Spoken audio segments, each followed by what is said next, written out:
Welcome to the Head Shepherd podcast. I'm your host, Mark Ferguson, CEO here at NextGen Agri International, where we help livestock managers get the best out of their stock. Before we get started, thank you to our two fantastic sponsors for continuing to sponsor this podcast. MSD Animal Health is perhaps better known as Cooper's Animal Health in Australia and for their Allflex range across the world, with a comprehensive suite of animal health and management products.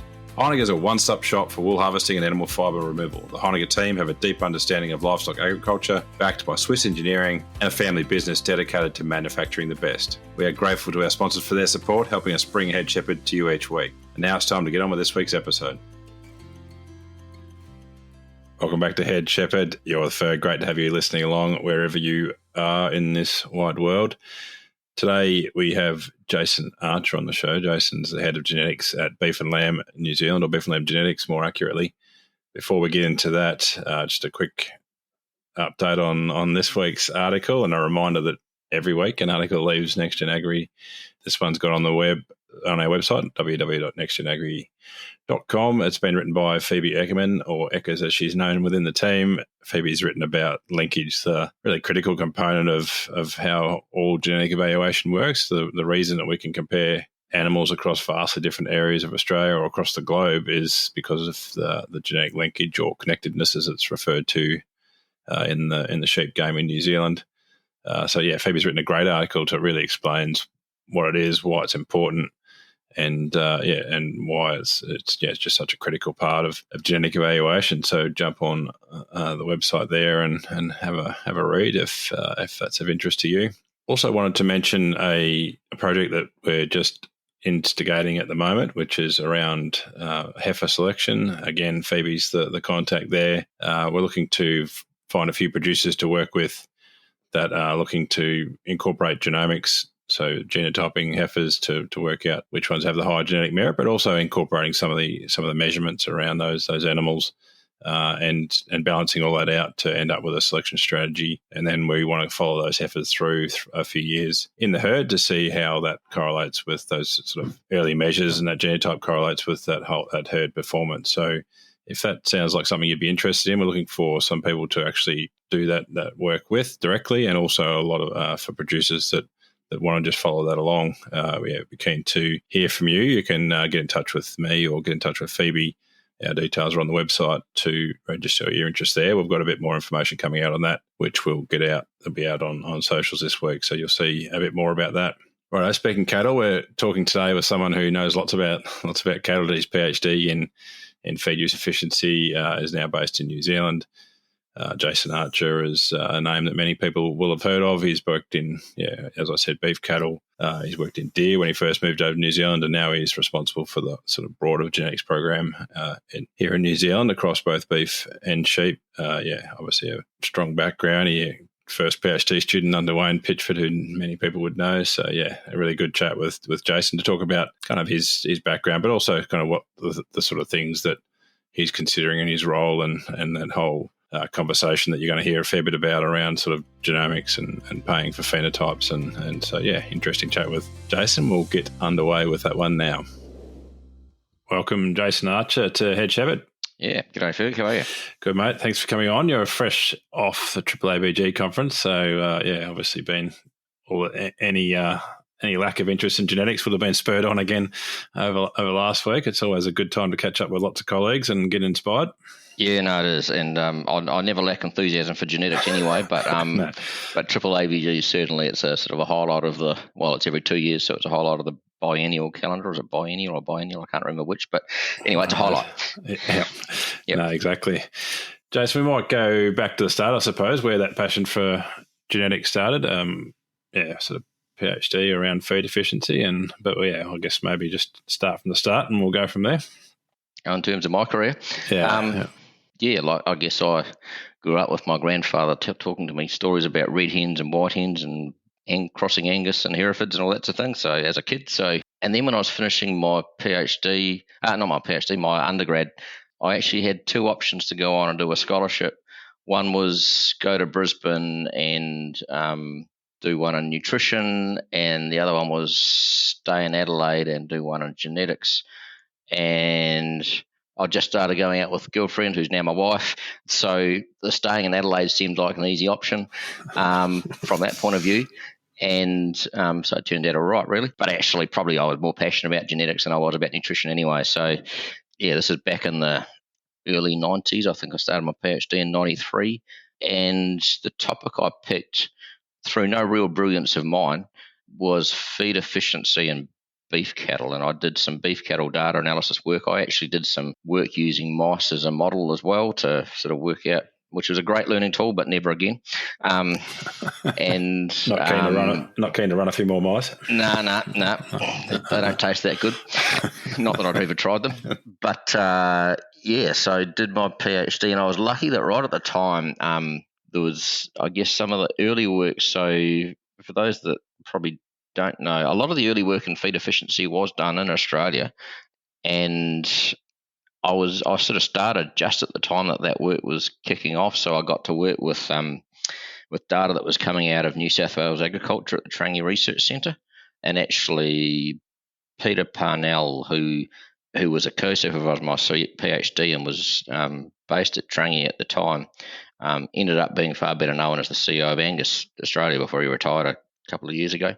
But yeah, so he was one of my co-supervisors and sort of made some of the data available to me to do some of the early stuff, like including questions like how long do you even need to put these animals on a feed intake test to get a good measure and all that sort of thing. So yeah, I think like when I look back on that, to have an experience where you're working on industry projects and really applied stuff, but also quite new stuff at the time, couldn't really have asked for a better situation, which is all probably set up to me.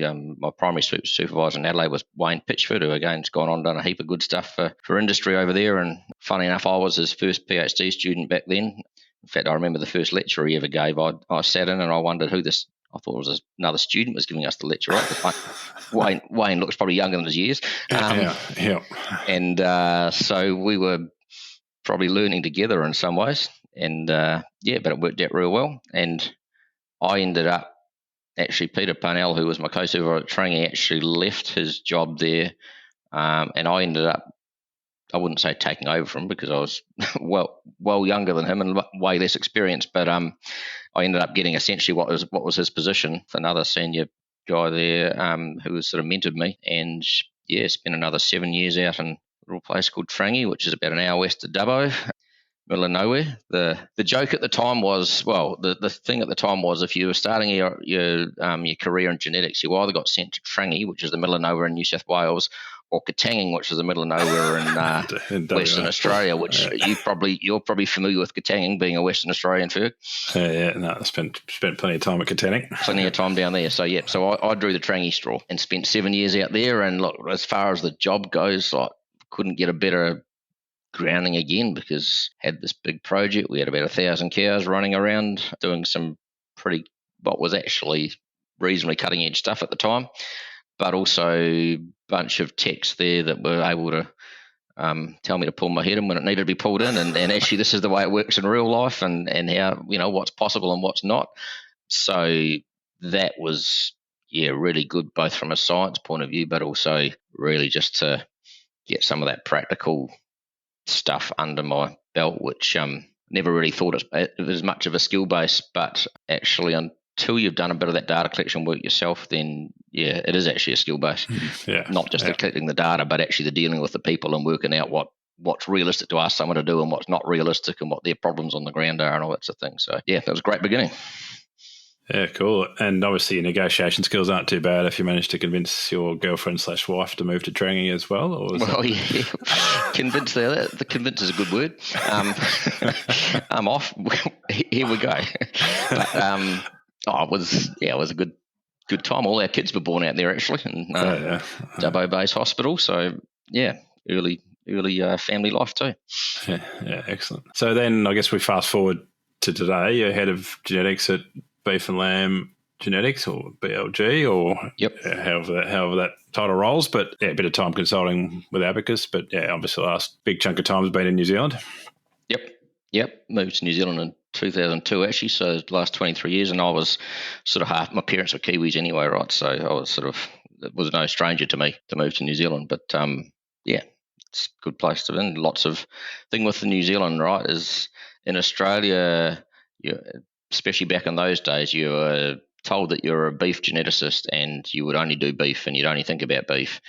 And actually, you'd only do genetics, only think about genetics, right? Whereas because New Zealand's, I guess, smaller, you're sort of forced to take a wider view of things and be more versatile, so you can think about more than one species. And I've spent my career sort of always around the edge of genetics, but roaming a little bit far and wide out of genetics too, and doing management, husbandry and management type stuff. And and then I guess I also came over here to work in the deer industry, which again was even smaller still. So you need to be even more versatile. So it's all good background and keeps the job interesting, right? And genetics is always, it's only useful if it's in a context, and if you understand that context in terms of the limitations of everything else around the animal. So yeah. 100%. We'll talk quickly about deer because we don't talk about deer too often on the podcast. Obviously, velvet, one of the most heritable traits getting around. And so there's some, I guess back in, particularly in those days, it would have been foundation days of sort of really just understanding how these things responded to selection and how fast you could move. Yeah, velvet's an interesting one, because as you say, it's incredibly heritable. It's almost what you see is what you get. And so you actually probably, the industry made spectacular progress without using any technology, to be honest. Yeah, true. And it was always difficult too, because the ideal measure to take is from a genetic selection point of view, a velvet weight of a 2-year-old stag. The spiker isn't that predictive, but the 2-year-old obviously is. But everyone that wants to sell sire stags wants to keep the heads on too, because they look much better, and people can get an idea of what the velvet is and all that sort of thing. So actually getting measurements of velvet was always hard too. So we mainly concentrated on the venison type traits when I was doing the early work of deer select and all that sort of thing. But in terms of ability to make progress, compared to, I guess, back to the 80s or whatever, antler growth in deer is incredible, almost to the point where it's pushing the boundaries of, just what's, I guess, feasible for an animal to have on top of its head. What's physically possible to carry around. Physically possible, Yeah. No, excellent. Beef and lamb these days, and obviously that portfolio has beef and sheep components. What do you see as the opportunities coming down the road in New Zealand for genetics for those two species? That's a big question, but yeah, I'm sure you're question. Up to it. Yeah. So there's always an opportunity in extension, and look, I know, and that opportunity's probably sat there for the last 100 years, but it still sits there, in terms of just getting that balance right between objective using science, and then there's always a bit of room for the art of breeding, and of course structurally sound animals and all that sort of thing. But I still believe that we underuse genetics and underuse genetic technologies, and that the transformative ability of genetics still sits there. And actually, we can go even faster with modern tools these days, as long as we're going fast in the right direction, which is another issue. Yeah. So extension is definitely a thing. And that's upskilling. There's sort of two levels to that, right? So I think upskilling our commercial farmers to sort of know how to interpret the figures and what to look for, and when they're buying bulls or rams, but also the breeders themselves. And there's a wide variety of quality out there. We see some clangers coming through in the data sometimes, and so we actually really need to put a heap of effort into that. And but that's one thing. I think another big thing, and this is really what I've been grappling with the last few months, is how do we use the power of genomics to a greater degree in our industry? And right now, I think we're sort of only got it at half throttle, and some of the policies that we even have in our in the way we make breeding values accessible or not accessible is part of the limitation. And what I mean by that is, if you take a trait, the extreme would be like facial eczema, right? It's really expensive to record, both in terms of the cost, but also in terms of the ethical cost of the animal, which breeders are very sensitive to, and rightly so. And so we don't have a planned approach to making sure we've got enough measurements to calibrate the genomics on that. So we basically say, well, the breeders who are measuring that they need to get the advantage of that, and so we will only give the breeding values and use the genomics for people who have contributed to those measurements. But that entirely undermines the point of genomics, right? The point of genomics is you can measure a relatively small number of animals, and then you can spread that wide through the industry and give everyone the tools in their hands to make better selection decisions. So even the way that we've approached that at the moment is really restrictive and throttling back the impact. So we need to find models where we can pay people to collect phenotypes, and that might be breeders, but it might be in commercial herds or something like that as well, and that the money to pay them comes from a small component of the cost of genotyping across a large number of people.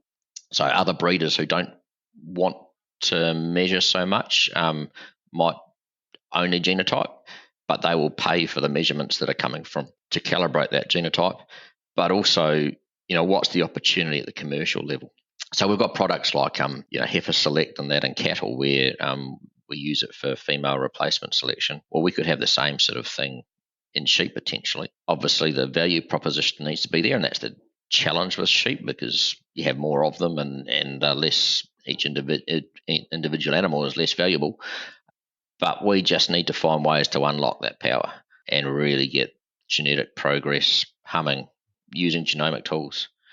I guess talking to colleagues in Australia, they're saying that genomics is now getting to the point where someone might have genomics on, the example was some, 100 Angus cows or something like that, or 100 calves out of 100 Angus cows, and then they add the actual measurements in on something like birth weight, and actually the BVs hardly shift because the genomics has done such a good job already of that prediction. And so if we get into that point, then that sort of opens up endless possibilities, really. It's not just a enhancing tool. It can just about become a substitution tool for, at least at the commercial level.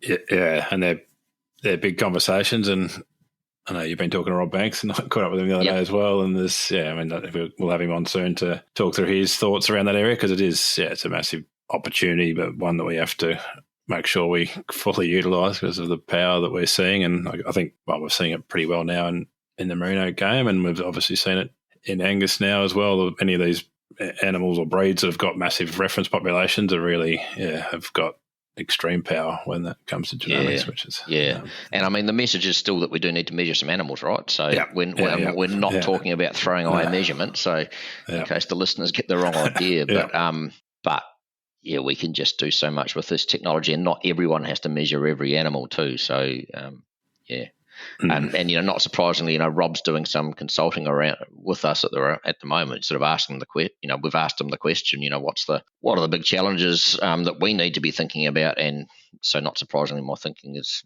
reflecting the sort of things he says. But when I look at how we've approached it up until now, I'm not saying we've been wrong, because I think you've got to give people an ability to protect their investment if you're relying on their investment. But that's the point, is actually we need to not rely on their investment in phenotyping. We actually need to be directing that investment, being more planned, coordinated about it as an industry, and then opening the tools up widely to use. Yeah, and I think, the reality is these things are evolving faster than the industry can adapt, probably, and that's what and so we have to try and work out how to lead that without scaring everybody off or getting an unintended outcome that we weren't after. So it's obviously and exactly, and then that comes back to that breeding direction thing we're talking about. It's no point going real fast if we're going the wrong way, or we're leading to a whole lot of inbreeding, or getting negative correlations and responses and other traits that we didn't really anticipate. So we've got to go fast, but we've got to use a bit of care in making sure we're pointing this in the right direction as well. So none of that's new, right? That's that challenge has been there since forever. Always sort of say if you're gonna run into a brick wall, you just run into it quicker if you're using all the tools. But exactly, it's definitely interesting space.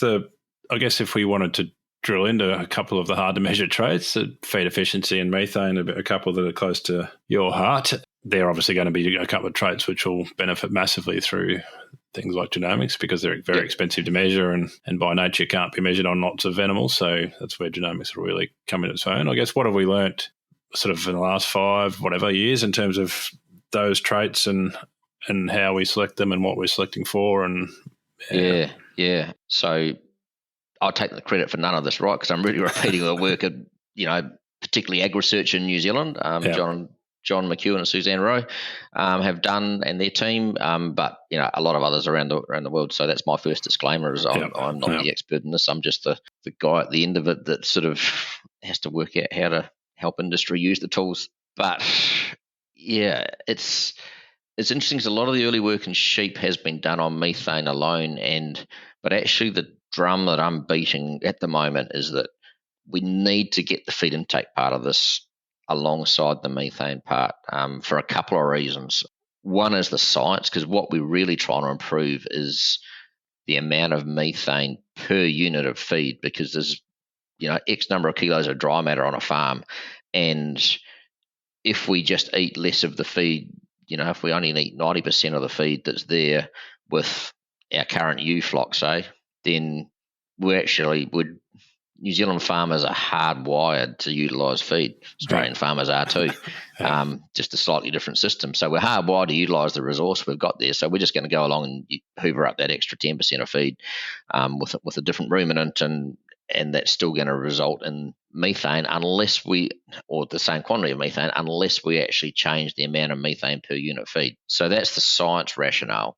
And then from an industry point of view, the capturing some feed efficiency or having some feed intake data and being able to move feed efficiency, I guess you've got to have a leap of faith, because you can't actually, very hard to measure how much feed you're using in a grazing system. But at the end of the day, you sort of know you're capturing the benefit from that on farm in your production system. The challenge we have in methane is that it makes sense at the macro level. So, government says we want less methane. Our markets are saying we want less methane, whether that's market premiums or market access. Well, we'll still wait to see what happens there. But, there are collective reasons why we all say, it'd be great to have less methane. But actually, why should I do it? As an individual business, and how am I going to get rewarded for it? And so that's the challenge with methane. So again, if in the projects that we do, we really are looking at methane alongside feed intake, which, as I explained before, I think is absolutely needed from a science point of view, but also from an industry point of view, then even if we don't quite get to where we need to in methane, we're still going to get some other utility from this along the way, and help people become more efficient in terms of their methane intensity, at least. So yeah, I think there's really good rationale for doing feed intake and methane as sort of two sides of the same coin. Yeah, and I guess while they are correlated, it's not one-to-one, is it? So there's things going on other than just how much they're eating in terms of how much methane's being produced. Yeah, absolutely. And I sort of look at it, and normally I do this with a whiteboard, right? But if you think about methane per kilo of production is, and I'll have to get this right in my head, it's methane per kilo of feed times kilo of feed per unit of production, right? If you think about that. So what I'm really saying is you put the feed intake there and you've actually got two components. You've got feed efficiency and you've got what we call methane yield, but methane per kilo feed. And so both are pathways to reduce that overall intensity. So both are important. It is complex. And, we've got to be careful about talking about running into brick walls before. We definitely need to take care in terms of how what are the consequences of selection. But to be honest, if I had thought about this beforehand, before the results came in, and I would have been dreaming to say, look, it's just its own, seems to be other, methane and feed intake are correlated as is growth. But in terms of the other aspects of production, I would have expected to be some correlation somewhere, but pretty much the results are showing that there's no real strong correlations. If anything, they tend to be a little bit favourable, and even any small antagonisms that are there are at the range where they're pretty weak and they're very manageable as long as you measure both and select the animals that do both well. So it is sort of as good as, I guess, not many farmers are probably hoping for methane as an outcome, but if we do have to improve it, it's as good an outcome as we could possibly have hoped for, probably. if it was horribly correlated with a heap of traits that really mattered to us, then it would just be a struggle and we'd never get there, right? But the potential to do it does seem to be there. So then the question becomes, well, how much of your future gains in production would you be willing to trade off for a bit of gain in methane? And this is sort of the way I think that we're going to really be thinking about our breeding objectives and how we include traits like methane in there, because when you do the response curves, there's sort of sweet spots where, and you can argue about the details as to exactly where you want to sit, but if you were prepared to trade somewhere between, let's say 5% and 15% of your future gain in productivity, so it's not your productivity that you've got now, but in terms of the future gains that you could make, if you were prepared to make 5% less future gain or 15% less future gain, you might be able to make somewhere between 30 and 50% of the total gain in methane that you would make if you were just single trait selecting in methane, which we'd never do. So there's sort of a sweet spot there where you can give up a little bit to get quite a bit of gain in methane, but then it's a law of diminishing returns, right? You got to give up everything to get all the gains in methane that you want, and we're not there. So it's an interesting question, right, as to how much emphasis should we put on a trait like that in our breeding? And opinions are going to vary from none at all, and I'm not dismissing that opinion. That's a legitimate opinion, through to a significant chunk of our selection effort going on to methane. So at the end of the day, it's not it's not us as an industry or as beef and lamb that actually make that decision. It's individual breeders with information in their hands. So no one can compel anyone to select an animal for this or that, right? It's a voluntary exercise. It's just a matter of how much emphasis you're going to put on it. Yeah, and that is a good thing of that relative low correlations, means you can put a significant chunk of emphasis on there without slowing down too much. That's exactly that's the joy of that low correlation. And actually, there is potential for us to, again, coming back to the genomic story, we could put some emphasis on methane and increase our overall gain in the productivity traits just by doing our selection practices a little bit better, or with more accurate information based on genomics, etc. So actually, the trade-off we're really looking at is how can we increase our rate of progress in terms of all our production indices and get some methane along the way. And I believe that's possible. 100%. And that's what I was thinking when you're saying it's trade off 5 or 10% of current or potential gains. There's very few people out there that are actually sitting at their 100% of the potential. So exactly. So actually, we can probably go to 120% of potential and get 30 or 40% of methane. Well, 100% of 120% of current, I should say. And as part of what we do in methane, as you said right at the start, hard to measure trait, we've got to use genomics for it. But a genotype can, as long as you've got all the phenotypes in the background to calibrate it, essentially, genotype tells you a lot more than just methane. It tells you every trait that you've got calibrated. So, maybe methane's almost like you could argue these hard to measure traits are sort of the Trojan horse that then makes it worthwhile using the technologies that are going to take us further and faster where we want to go.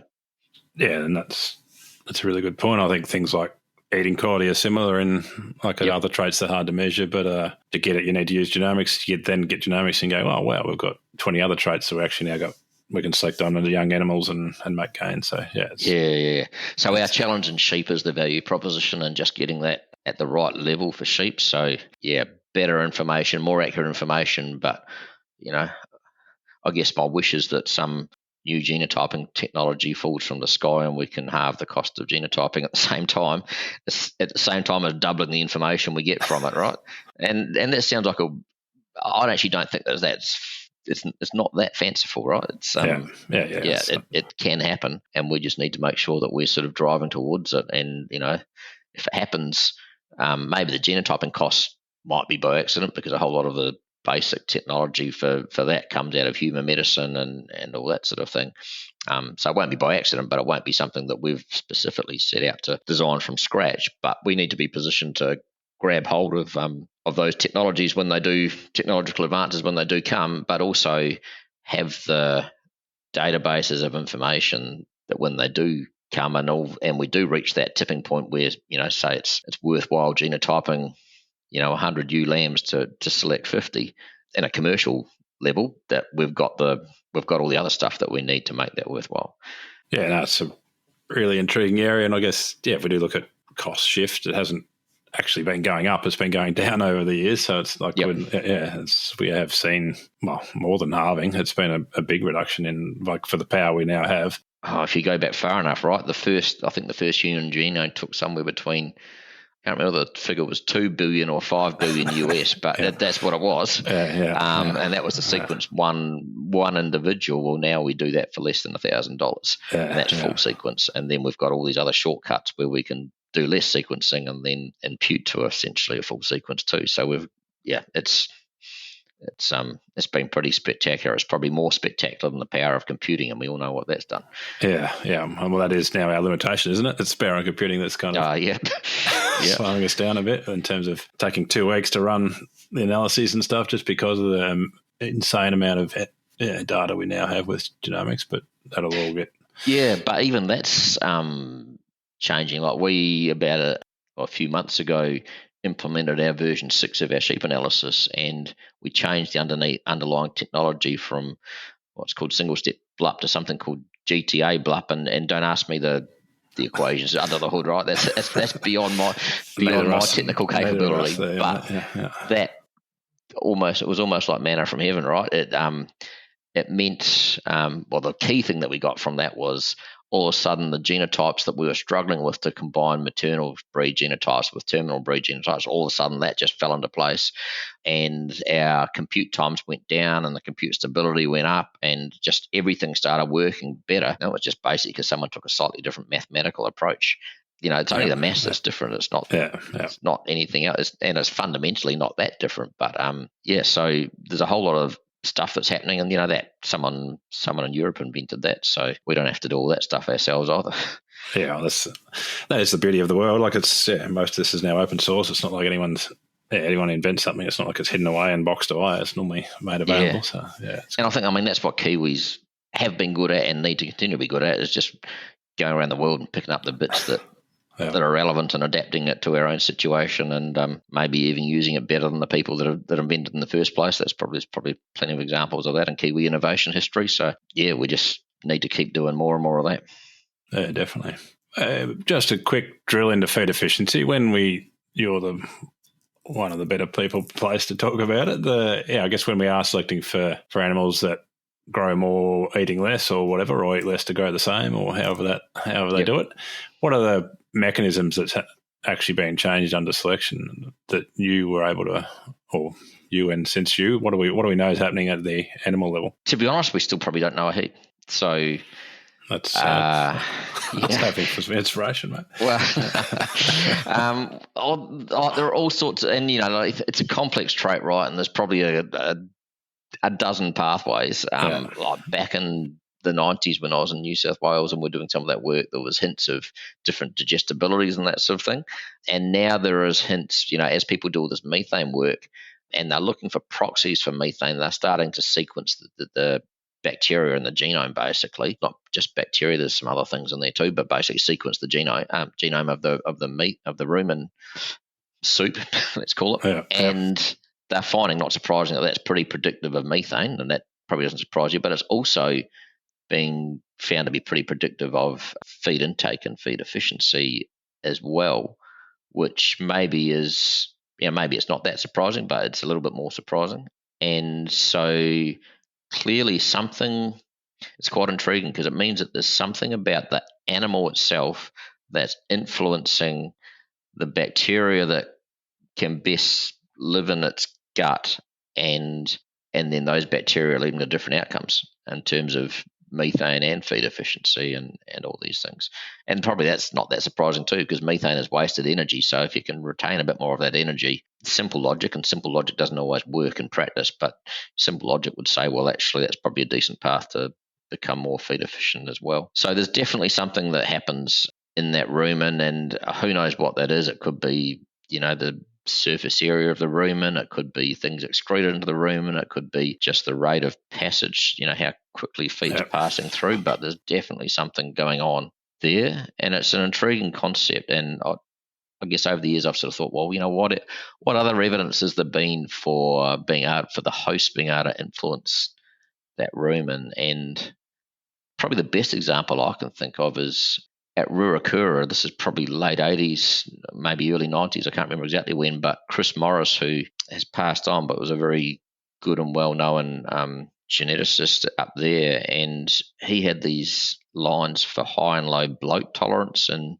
dairy cattle. Okay. And so they were selection lines, and he definitely made a difference. One was way more susceptible to bloat than another. And when they went looking for what was causing it, at least part of that variation was explained by some salivary protein that was somehow influencing how feed was broken down or gas was created in the rumen, or maybe it just influenced the surface tension. I don't know the mechanism, but that's a good example of the host genetics was influencing what was going on in that rumen, in a different aspect of the rumen, but it was still host genetics influencing it. So that sort of fascinates me, that stuff. Well, it's probably a geeky thing to be fascinated by, right? But it does. I'm sure there's a few people that'll be fascinated on this. Listen to this. So there's that, and then there are some slight associations with just the fat deposition of the animal and that pattern. So there's a bit of association with leaner animals being slightly more efficient. There's a school of thought, particularly from nutritionists, that it's all about that, and that you can explain all this variation if only you say, well, lean's cheaper to deposit than fat, so therefore all you're doing is selecting for leanness. I don't really there's elements of that, but I think there's a lot more going on than just that. So I think there is genuine variation. And then I don't know, you can speculate, and no one's really ever nailed this, but is there some sort of just molecular efficiency at the level of how cells process energy? And I don't know, maybe not. Yeah, that bit gets harder to imagine, but it's still, everything's possible. We don't know. Everything's possible. It's pretty hard to find some evidence to support or to unsupport that, disprove it. What I saw recently was the muscle fiber types, so glycolytic fiber types are more efficient essentially. And so one of the shifts they've seen, this is Wendy Rao's work I read recently, but one of the shifts is sort of a shift to more glycolytic muscle metabolism, which would make some sense. Yeah, I don't pretend to be enough of a physiologist to understand that. I'm a hack. I like to pretend I am. But but that's the great thing about genetics, right? Is as long as we're measuring the things that we want to either improve or even keep the same, we actually don't need to understand all the physiology and all the mechanisms that we have behind it to actually make some really useful changes and economically valuable changes. So that's a bit of as when you're talking to scientists who sort of come from that physiological background or whatever, that's a bit of a different philosophy, I suppose, almost. Like they want to understand what's happening and then be able to manipulate things. And as geneticists, we're sort of, don't care, it's a black box as long as we can do it. Not quite as extreme as that, and there's variation in it. But we don't have to understand everything to be able to do something useful. I think that's the interesting part, I suppose. Like, say there are 10 pathways to feed efficiency and 9 of them are bad and 1 of them's good, or 9 of them have some other negative impact that we would rather not have, and 1 of them doesn't. Then if we select for all the things, then quantitative genetics will find the pathway that's doesn't have the bad outcomes, and and we don't even understand whether there's 9 or 10 of them. Like it just happens. Whatever they are, and I guess that's been I don't know. I feel like we're now in a phase where we kind of are measuring everything, but I'm sure we're not. We'll think of new things, and there'll be stuff. We'll definitely think of new things, right? I thought that back after we'd done feed intake, right? I thought, we've pretty much finished the equation now. But then methane comes along.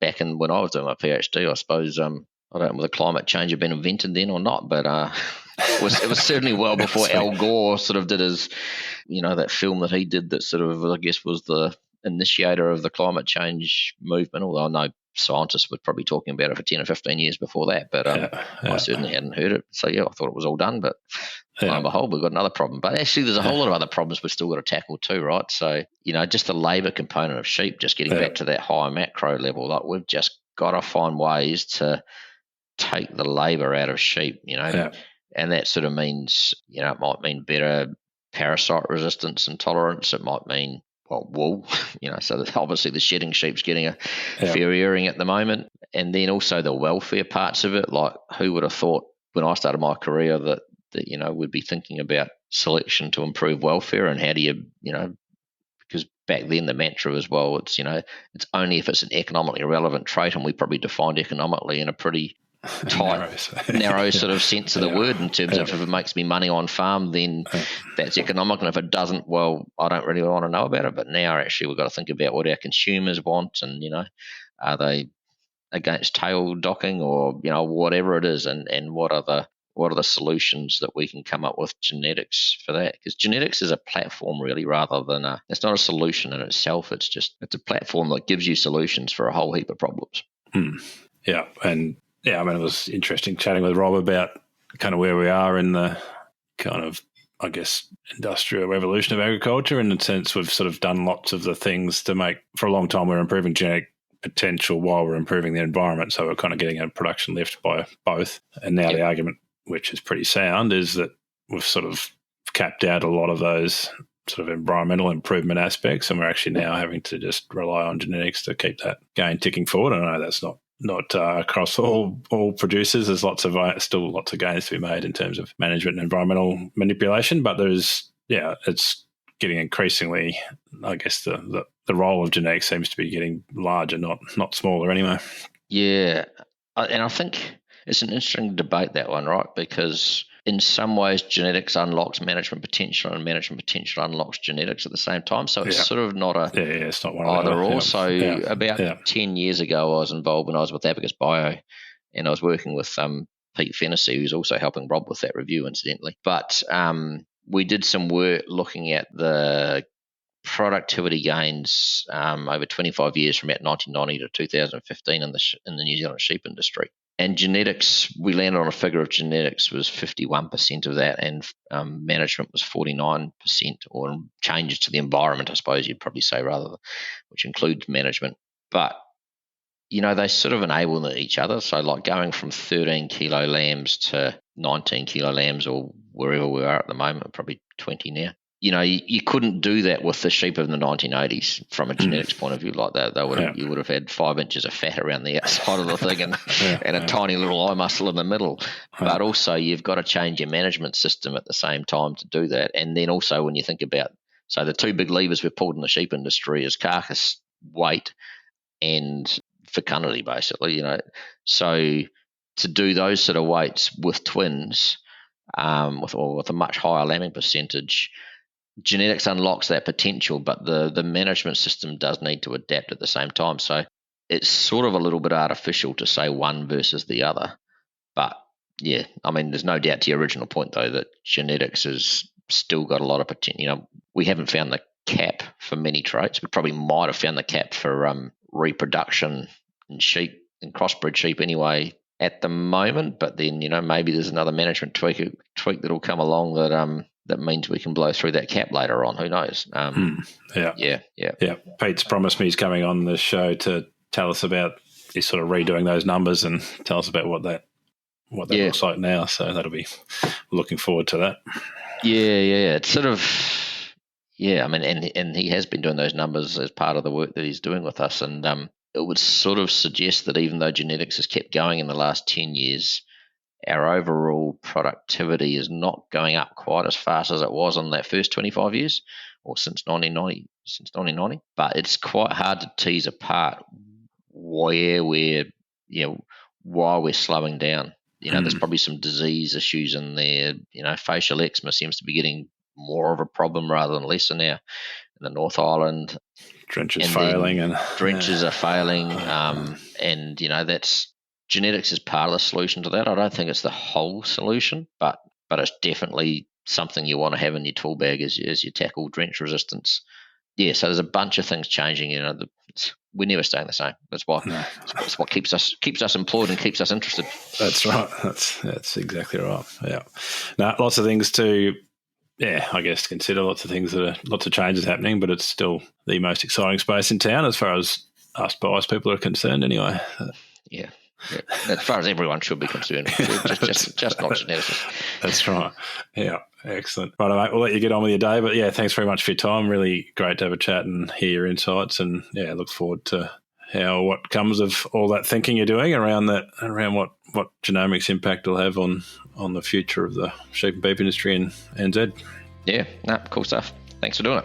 Thanks, mate. Cheers. Thanks again to Heineken, who are proud world leaders in the manufacturing and supply of professional sheep shearing and clipping equipment. Thank you to MNSD Animal Health and Allflex Livestock Intelligence. They offer an extensive livestock product portfolio focused on animal health management, all backed up by exceptional service. We thank both of these companies for their ongoing support of the Head Shepherd podcast.